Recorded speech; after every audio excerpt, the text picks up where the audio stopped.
வணக்கம். மார்ச் 12ஆம் தேதி இன்னைக்கான 3வது பதிவு. பங்குச்சந்தையில் நடந்த சில விஷயங்களை விரைவாக பார்க்கலாம்.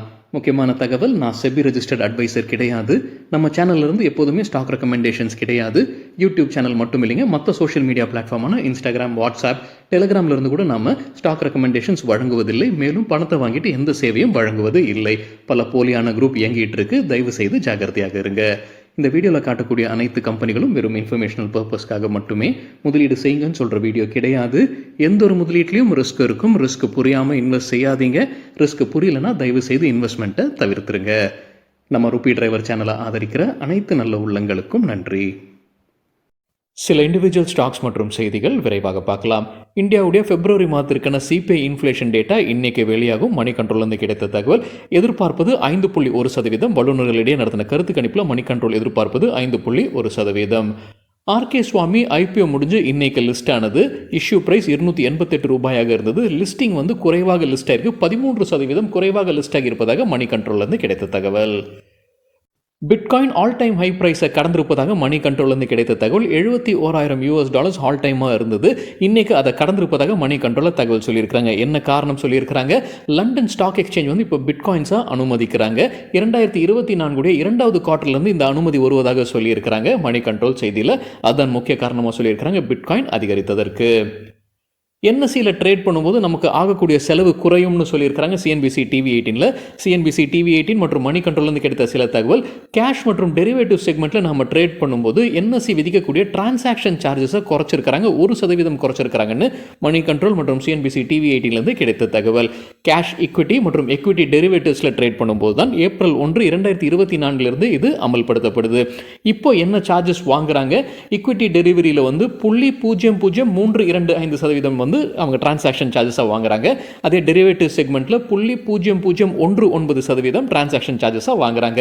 இதன் காரணமாக என்எஸ்சியுடைய வருவாயில் என்ன பாதிப்பு இருக்கும்? கிட்டத்தட்ட ₹130 கோடி பாதிப்பு இருக்கும்னு சொல்லியிருக்கிறாங்க மணி கண்ட்ரோல் செய்தியில். மற்றொரு அப்டேட் என்ன சொல்லியிருக்காங்க? என்எஸ்சி அவங்களுடைய நான் கோர் பிஸ்னஸ்லேருந்து வெளியேற போகிறதாக முடிவு எடுத்திருக்காங்களாம். எந்த நான் கோர் பிஸ்னஸ்ன்றது சரியாக தெரியலைங்க. அவங்களுடைய டிஜிட்டல் டெக்னாலஜி பிஸ்னஸாக இருக்கலாம். இன்னொரு முறை சரி பார்க்க வேண்டும். இது இந்த மாதம் மார்ச் 31, 2024 நடைபெறும் அப்டேட் மணி கண்ட்ரோலில் சொல்லியிருக்கிறாங்க. eastmytrip.com தற்போது அப்டேட் இருக்கு. குருகிராமில் அவங்களுடைய 2வது ஃப்ரான்ச்சைசி ஸ்டோரை திறந்திருக்கிறாங்க.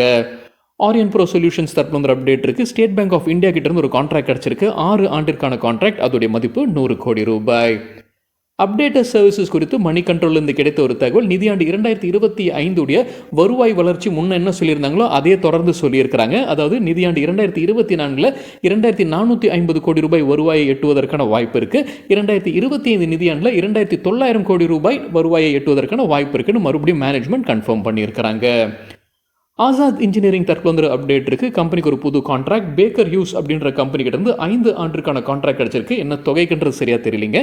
இன்ட்ராடேல 3% அதிகரித்தது ஆசாத் இன்ஜினியரிங். ஆனால் இந்த வீடியோ சேர நேரத்தில் 2% ரெட்ல ட்ரேட் ஆகிட்டு இருந்தது.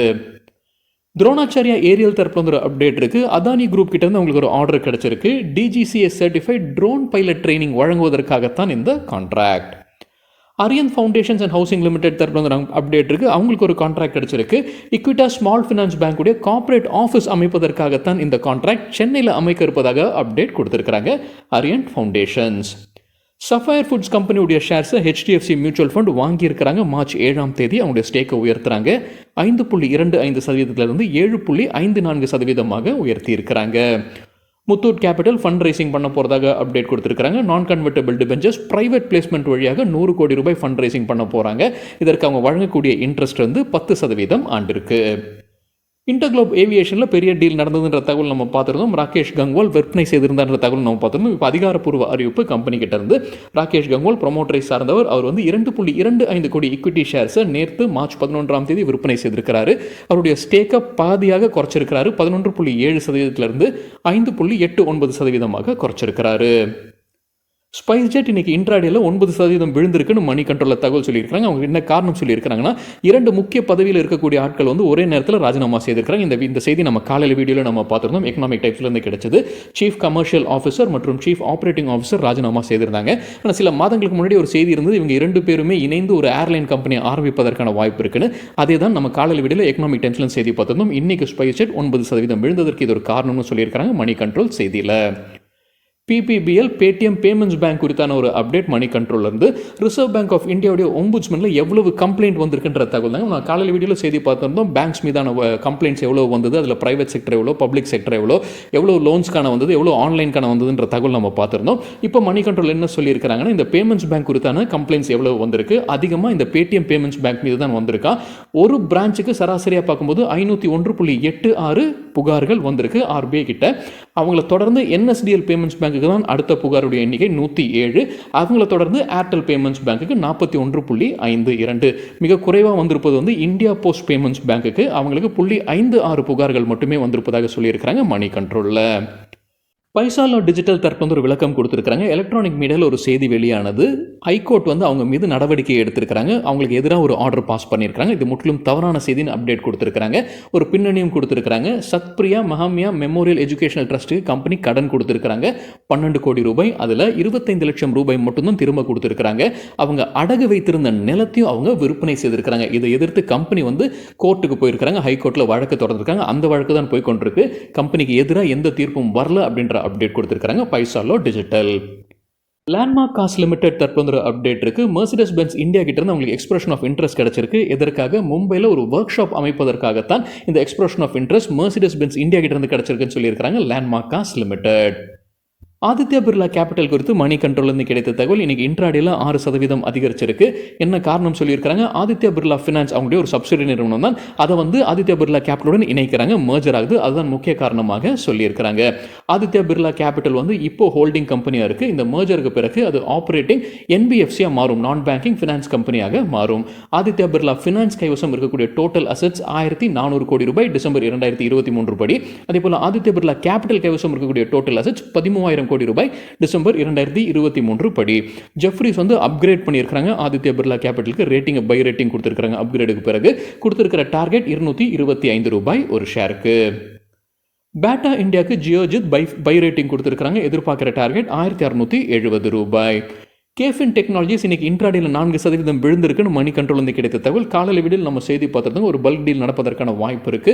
கோடெக் மஹிந்திரா பேங்க் அவங்களுடைய சில ஷேர்ஸை விற்பனை செய்வதற்கான வாய்ப்பு இருக்குன்னு பார்த்துருந்தோம். இப்போ அவங்க மணி கண்ட்ரோல் உறுதி செய்திருக்கிறாங்க. ஒரு டீல் நடந்திருக்கு. 211 கோடி ரூபாய் மதிப்பிற்கான டீல் நடந்திருக்கு. 36 லட்சம் ஈக்விட்டி ஷேர்ஸ் கைமாறி இருக்கு. அதாவது 2.1% ஸ்டேக் கைமாறி இருக்கு. யார் வாங்கியிருக்கிறாங்க, விற்பனை செய்திருக்கிறாங்கன்றது உறுதி செய்யலை.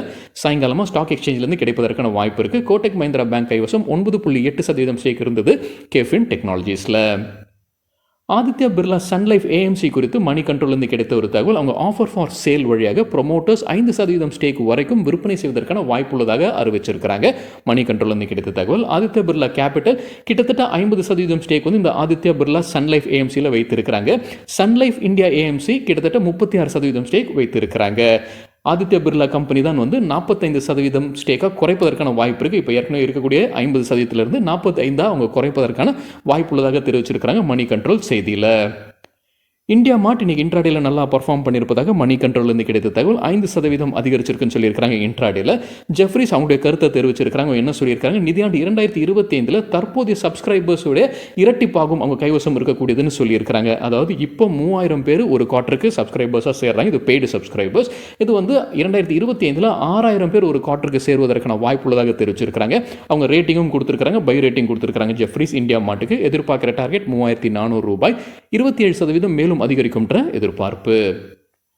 அதானி போர்ட்ஸ் குறித்து சிஎன்பிசி டிவி 18லேருந்து கிடைத்த ஒரு தகவல். மோத்திலால் ஓஸ்வால் என்ன சொல்லியிருக்கிறாங்க, அதானி போர்ட்ஸ் முன்னவே ரெவன்யூ கைடன்ஸ் கொடுத்துருந்தாங்க, கார்கோ வால்யூம் கைடன்ஸையும் கொடுத்துருந்தாங்க. அவங்க சொன்னதை காட்டிலும் அதிகமாகவே அவங்க அச்சீவ் பண்ணுவாங்கன்னு சொல்லியிருக்கிறாங்க மோத்திலால் ஓஸ்வால். அவங்க சொல்லியிருந்தது நிதியாண்டு 2024 400 MMT அதை கடந்துருவாங்கன்னு சொல்லியிருக்கிறாங்க.